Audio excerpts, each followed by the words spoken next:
பாத்திரம் வேணுமாக்கா? இங்க இருக்கு. அக்கா, நான் கொஞ்சம் பால் எடுத்து மீதியை ஃப்ரிட்ஜில் வச்சிருக்கேன். இதோ எடுக்கிறேன். இந்தாங்கக்கா.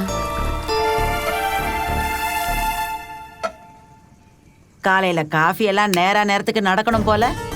ஊரா வீட்டுக்கு வந்து தங்கி இருந்தாலும் ஏதோ ஓ வீட்டு கிச்சன் மாதிரி காபி போட வந்துட்ட. இன்னும் கொஞ்ச நேரத்துல தம்பியோட பாட்டி சித்தி எல்லாம் எழுந்துருவாங்க. அதுக்குள்ள காஃபி போட்டுக்கலான்னு வந்தேன்க்கா. உங்களுக்கும் காஃபி போட்டுட்டாக்கா? இப்படி யார் வீட்லயோ வந்து உக்காந்துக்கிட்டு அந்த வீட்டு ஆளுங்க எந்திரிக்கிறதுக்கு முன்னாடி திருட்டுத்தனமா காபி போட்டு குடிக்கிற? இந்த மாதிரி ஒரு பொழப்பு பொழைக்கிறதுக்கு நீ பிச்சை எடுக்கலாம்.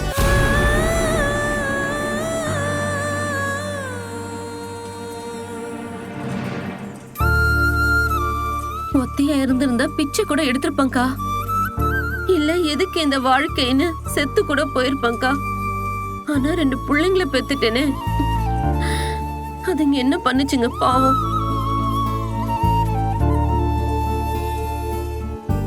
கடைசி வரைக்கும் கூட இருந்து எங்களை பாத்துக்குவாருன்னு நினைச்சேன். இப்படி விட்டுட்டு போவாருன்னு நினைக்கலையே. அவர் போன இடத்துக்கே நானும் போயிடலான்னு யோசிச்சேன். ஆனா பொம்பளை பிள்ளைய பெத்து வச்சிருக்கேனே, அந்த முடிவை கூட என்னால எடுக்க முடியல. ராத்திரில இருந்து பிள்ளைங்க சாப்பிடவே இல்லக்கா. என்ன கஷ்டம் வந்தாலும் அவங்கள நான் பட்டினி போட்டதே இல்ல. ஆனா எங்க பொழப்பு அப்படியா இருக்கு. நீங்க சொன்ன மாதிரி நாங்களே இன்னொரு வீட்டுல வந்து அண்டிட்டு இருக்கோம். 3 வேளை சோறெல்லாம் எதிர்பார்க்க முடியுமா?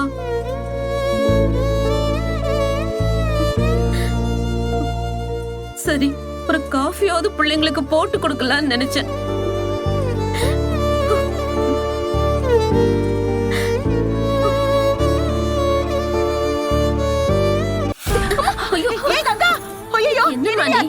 பாத்து வரக்கூடாது.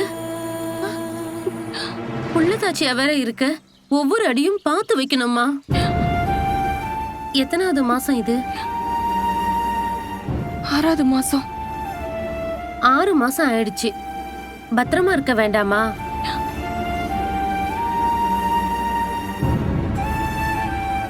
மழை வேற வருது. டைல்ஸ் வேற வழவழன்னு போட்டு வச்சிருக்காங்க. நீ தான் பார்த்து கால் வைக்கணும், சரியா?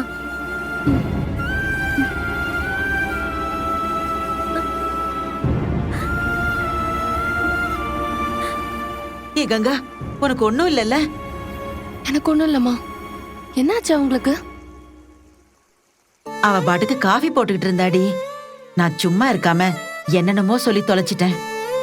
காபி கூட போட்டுக்காம அப்படியே போயிட்டா.